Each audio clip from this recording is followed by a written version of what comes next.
unlike usual, I'm going to have to sit.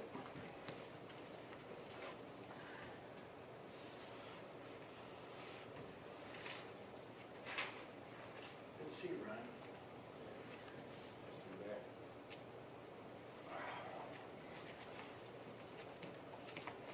I want to finish this series on prayer, and in the process of doing that, I want to talk about the accent at the same time. So this is going to be a tough service for me.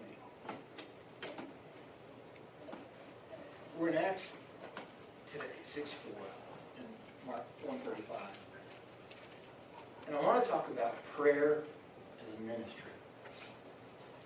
There are some things that have been over the last couple of weeks. I can honestly tell you at this point in my life, I would have never expected to spend 2 weeks in the hospital. And to be in the position physically that I'm in right now. But there are some miracles that happened in this process that I want to talk about this morning as we kind of go through this. We spent the last 3 weeks talking about prayer when I was with you. The last 2 weeks I haven't been here. We focused on praying boldly. We focused on when to pray and what to pray and how to pray. We talked about, in the first week I challenged you to start a prayer list and to begin to use a prayer list on a regular daily basis. George Barna says that Christians spend 7 times more time watching TV than they do in prayer. The knowledge explosion produces for us this incredible distraction. It draws us away from the ability to sit down quietly and really talk to God. You know, it's easy to be sitting there and somebody says something and you Google it. Or to grab your phone and look and see what happened. It's easy to get information and to gather things that you want to know almost immediately.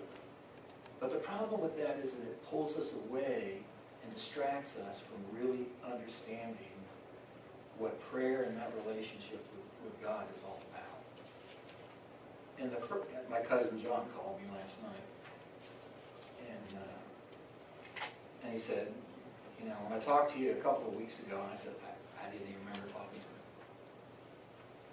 He said, you said something about you were going to refix the motorcycle and ride up to see me. And he said, I thought that was kind of crazy. And it probably was. If we pray without meaning, we will have no results. And in order for us to have results in prayer, we have to expect that things are going to be different when we talk to God. Jesus always, before he did anything big, prayed. If you think about it, before he started his ministry, he spent 40 days in the wilderness up on a mountain praying. If you think about just before the crucifixion, he went into prayer up on the mountain. If you think about every time he did a healing, or every time he was involved in some major ministry work, he started off everything with prayer.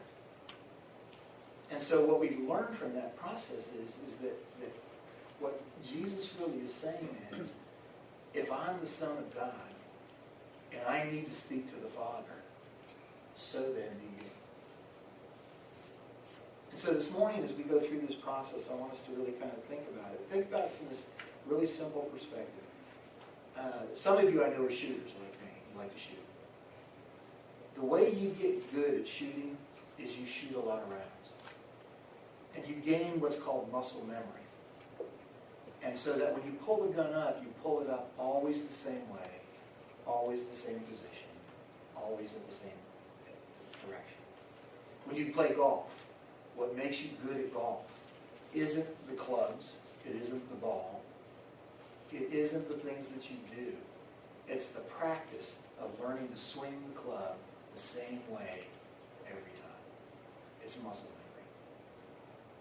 When you do anything repetitively, whether it be a behavior or a skill, You get good at it because you learn to do it repetitively.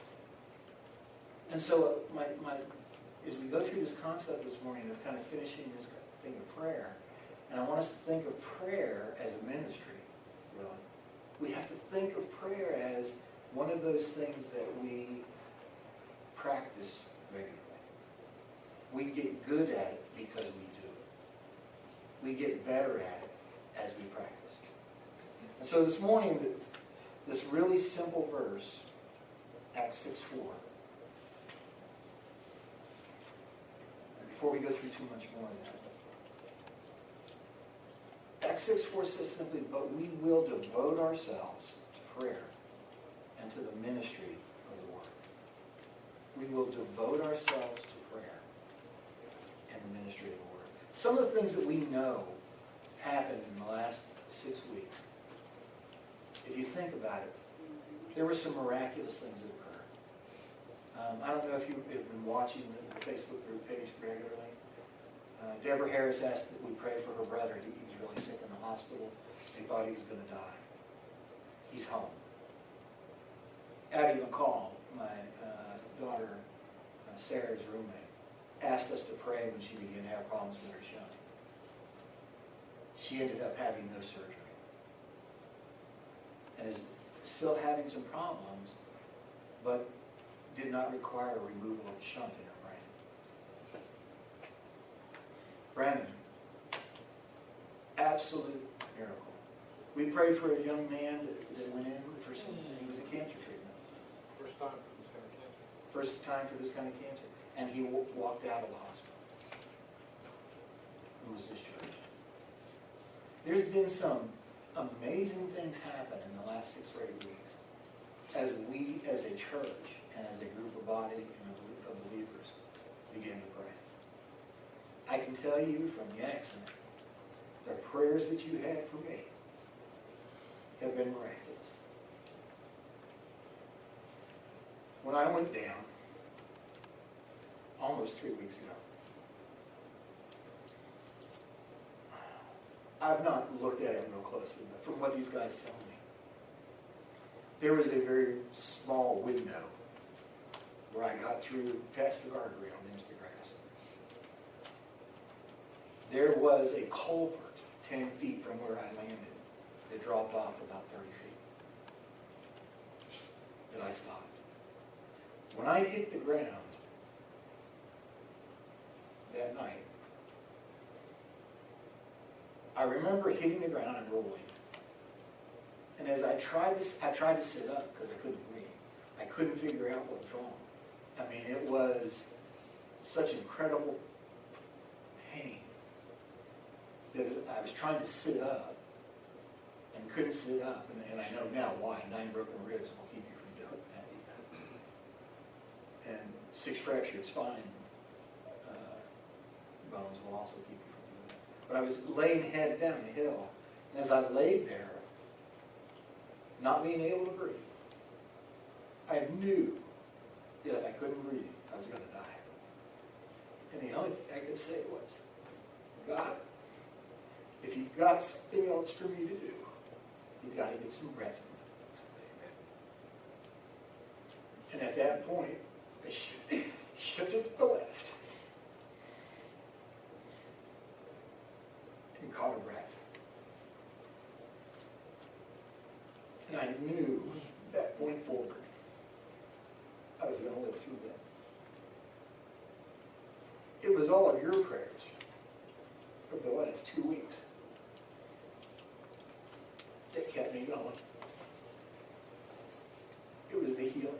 When they put the brace on and took the x-rays, everything lined up, and I have to have no surgery. I go back in a couple of weeks for more x-rays, but no surgery. 15 broken bones and no surgery. That's prayer. And that's a miracle of prayer. As I laid there praying, I said,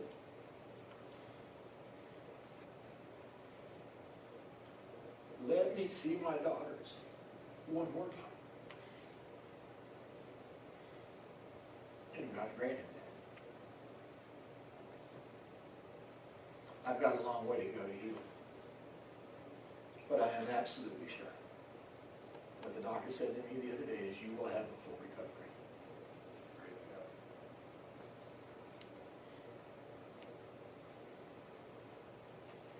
The things that I want us to focus on this morning as we finish this prayer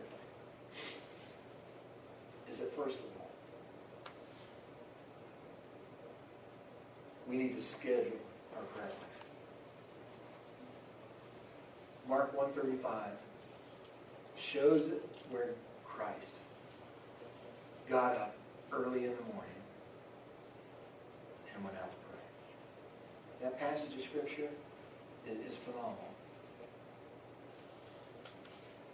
It says that before anybody was up, before he ever started anything, he went out early in the morning and prayed. If we want to have an impact, and we want to pray that has focus and intent, we have to pray regularly and away from other folks. Christ took on this incredible role. And what he said to us is, get up and spend time with me. Dietrich Bonhoeffer, Martin Luther, they all said the same thing. If they didn't begin their day in prayer, their day never went right. The weakness of all human beings, Henry Ford said, was this: it's trying to do too many things at once. And as he was being interviewed before he died, people said to him, you're a man of incredible thinking and process. And Henry Ford said yes. And they said, well, how do you stay focused? How do you get things done? And he said, if I get up in the morning and I have more than one thing in my head, I run around my house till I can only keep one thing there. We have to remain focused. You have to schedule your life in prayer. You have to schedule your belief. You have to spend your time with God on God's terms and not on your terms. It's too easy to get distracted by all the other things that go on. It's easy to be in the car and have the radio going. And while you're praying, suddenly begin to move away from what you're talking about. I encourage you. Schedule your prayer life. Make a time and stick to it. Keep it focused. Secondly, keep a prayer list. And go back and look. And see all the miracles that have happened. You know, when in Luke 11, when the disciples said to him, Christ, tell us how to pray. He gave them a very clear prescription on how to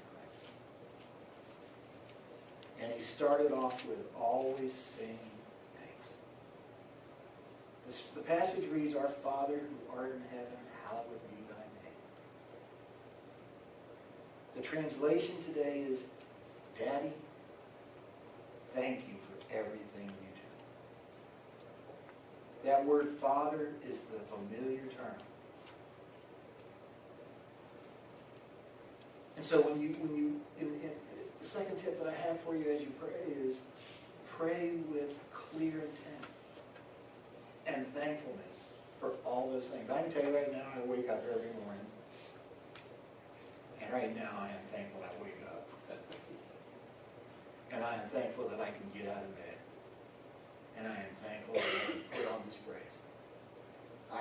I make a lot of nasty comments about this brace. But I can get up and put on this brace. Because it was very close that I wouldn't have been able to even do that. Scottish minister Alexander White was known for his uplifting and gracious prayers. And on a particularly ugly, gloomy, nasty day, came to church. And one of his parishioners who sat there in the back said, I wonder how he's going to pull this one off. How is he going to say thanks for this? And what Mr. White said was, we thank thee, O God, that this is not always like the day we have today. Sometimes being thankful is just being thankful that today was not as bad as yesterday. Sometimes being thankful is that things are different. We may not see them as better, but we know that God's hands. Thirdly, we talked a lot about intercessory prayer. And I encourage you to pray for others regularly with intent. With intent. Not just throwing a name out, but pray specifically for those things. The scripture says that Christ, when he was being crucified, prayed specifically for the souls of the people who were crucified. You know, it's easy to curse somebody. It's easy to write somebody off in your life. It's easy to think that they're a bad person. But Scripture calls us to pray intently that God touch every life and every soul and every person. And we ought to take that example and learn that praying intently for somebody else is about praying for them to align themselves with God. You know, we talk a lot about that whole concept of aligning ourselves with God at the throne. And if we're going to pray intently for someone, we need to pray for them to align themselves with God's desire and will in their lives. Even if we don't like them. When I was a kid, I remember the youth minister saying one time, I can pray for you, that don't mean I have to like you.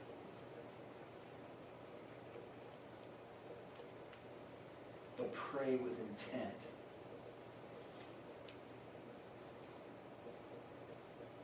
Luke 6:28 says, and Matthew 5:44 says this, pray for those that despitefully use you and or abuse you.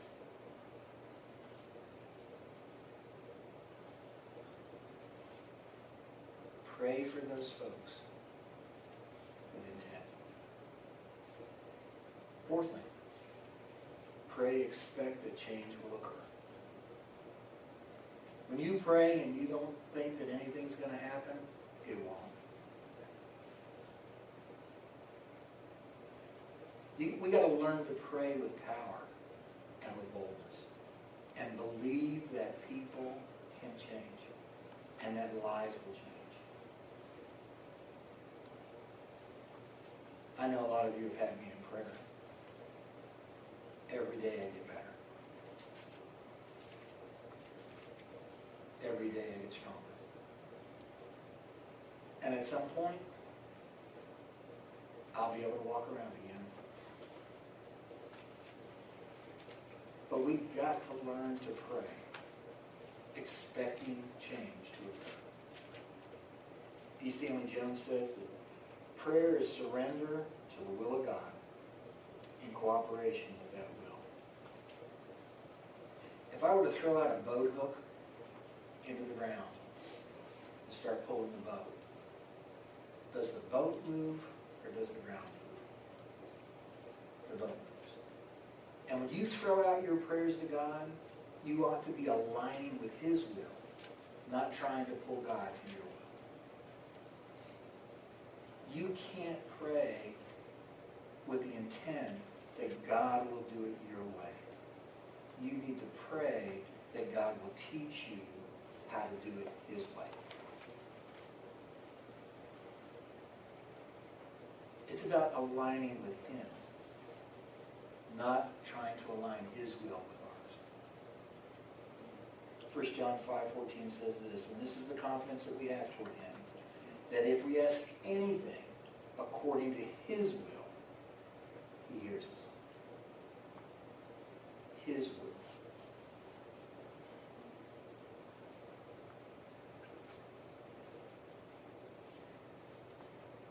The important piece is it's got to be in His will.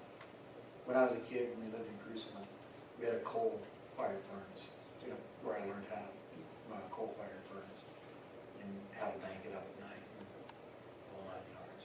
And I got home one day from school and my parents had not gotten home and the house was locked and I couldn't find a way in. So I saw a coal chute. And I thought it would be a good idea to slide down the coal chute and then get into the house through the coal bin. In the early coal barns, you had these rooms that kept all the nut coal. So I slid down the chute, went to the door, and found out that my father had locked that door. And it was too far down for me to get back up the chute. So I sat there in the dark, what seemed like forever, until I heard them come in upstairs. And then I began banging and screaming on that door. And my father came down and opened the door and let me out, and then whipped my butt for sliding down the coal chute and ruining my clothes. Because you get coal dust in your clothes, it don't come out. When God closes the door, don't try and open the window. When He says no, He means no. When He says, this is my desire for you, we have to learn to understand His desire is more important than ours. If not, we find ourselves sitting in the dark in a bunch of coal, waiting to be rescued. There's a golfer that approached the tee one day, and he looked at the course and he said, that looks like I'm going to hit that lake. So instead of using a new ball, he takes his old ball out of the bag and puts it on the tee. And he stands up and he's getting ready to hit the ball. He hears a voice boom from heaven. It says, use a new ball.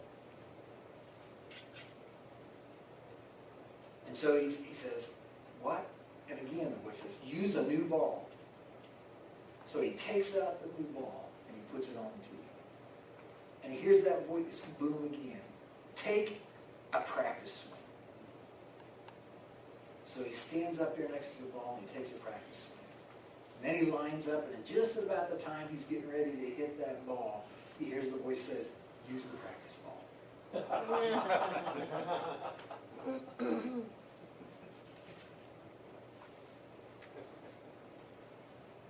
God will teach us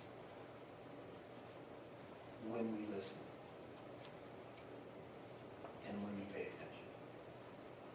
I have learned so much just in the last few weeks. Those of you that know me, it is very hard for me to rely on other people.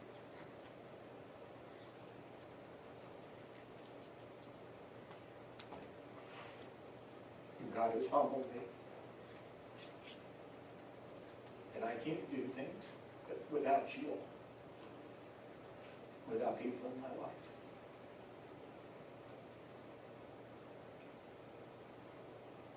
And I am thankful that God has put you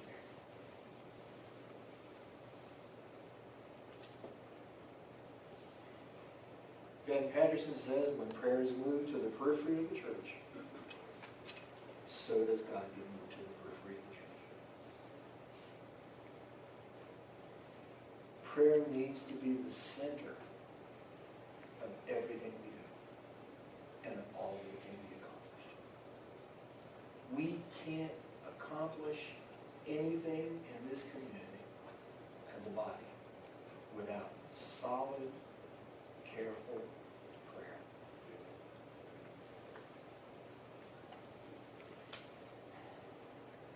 lastly, I tell you this. Understanding the importance of prayer is really understanding the heart of God. Matthew 7, 7 through 11, in the Sermon on the Mount, Christ says, ask and it will be given to you. Seek and you will find. Knock and the door will be opened. Knock on that cold door loud enough and scream, it will get opened. For everyone who asks receives, and the one who seeks finds, and the one who knocks, it will be opened. Which one of you, if a son asks for bread, will he be given a stone? Or ask for a fish, will he be given a serpent? If then you, who are evil, can get things from your father and your parent, so then does God give to us as we seek out his will. There is much more that we can accomplish in prayer than anything else in this world. But we have to not just believe that prayer is petitioning God. It's about understanding the heart of God and becoming aligned with his heart. Instead of pulling him into our will, it's about pulling us into his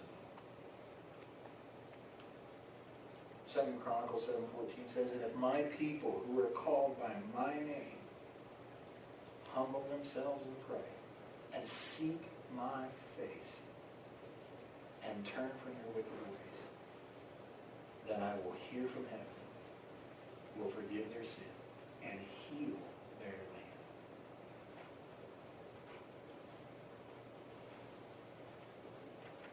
God says if you just find in your heart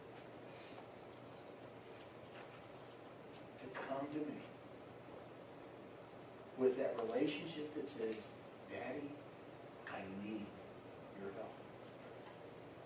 I will give to you everything.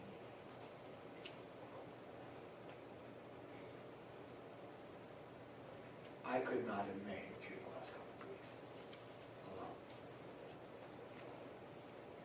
I don't think I can make it through the next couple of weeks alone. I know that.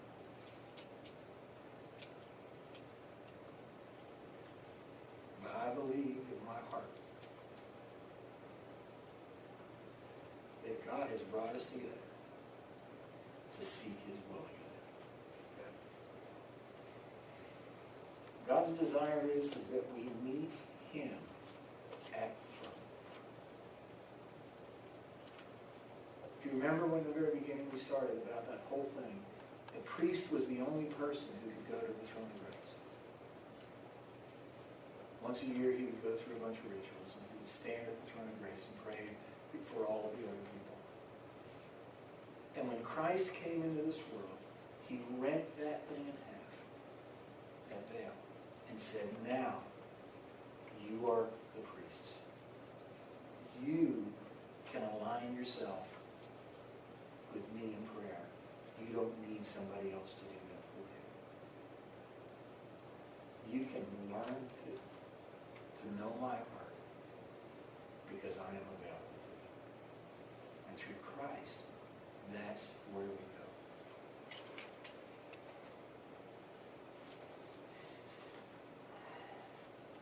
Prayer not just is a petition. It's not just a request. It's not just asking or demanding.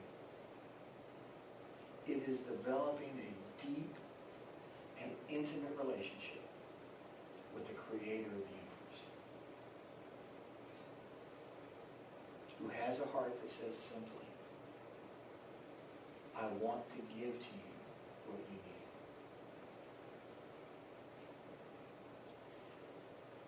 And prayer is the way that we enhance that relationship. That's how we get closer.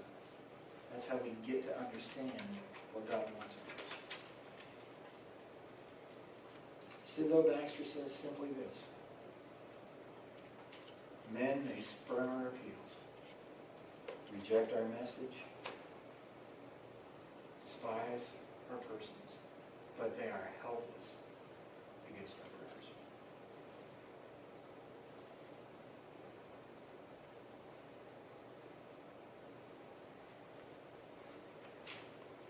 I'm going to probably take a couple weeks off. I got to physically heal. I got several things going on. But I encourage you in your relationship with Christ this morning. Think of prayer beyond what it used to be. It's not just petitioning. It's not just requesting. Don't put yourself in the position of sliding through the coal chute and sitting in the dark. When the doors close and the windows aren't there, seek out God's will. Aligning yourself at the throne of grace means being where God wants you to be. I am here. My simple prayer that day, as I laid there not being able to breathe, was, if you've got something for me to do, you've got to put air in my lungs.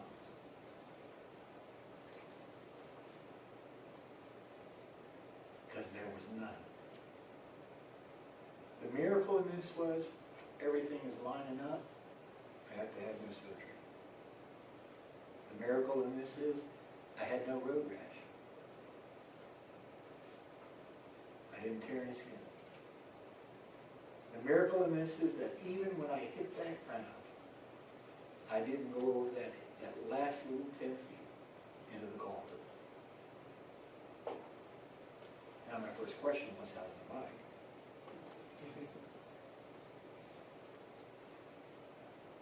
The miracle is, before I got to the hospital, you all were there, waiting. That's what's really important. That's the miracle of prayer. And the intent has to be something will.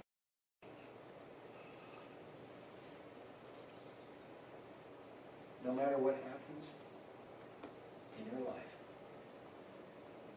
maintain not just a request line or an 800 helpline, but an ongoing, intimate conversation with the God of the universe. Amen. That's where our strength and power comes from. That's where our heart takes us. Because once we do that, it takes us to God's heart. And then that's what it's all about. That's what it's all about. I've got some weeks ahead to heal. I'm going to be here as much as I can. What will I have to look at kind of arranging the folks to speak off and on at different times. I need some time to heal. But I want you all to know, we have seen some incredible miracles in the last 6 weeks. And there are a lot more to be seen. There's a lot more to see what God can do in our lives.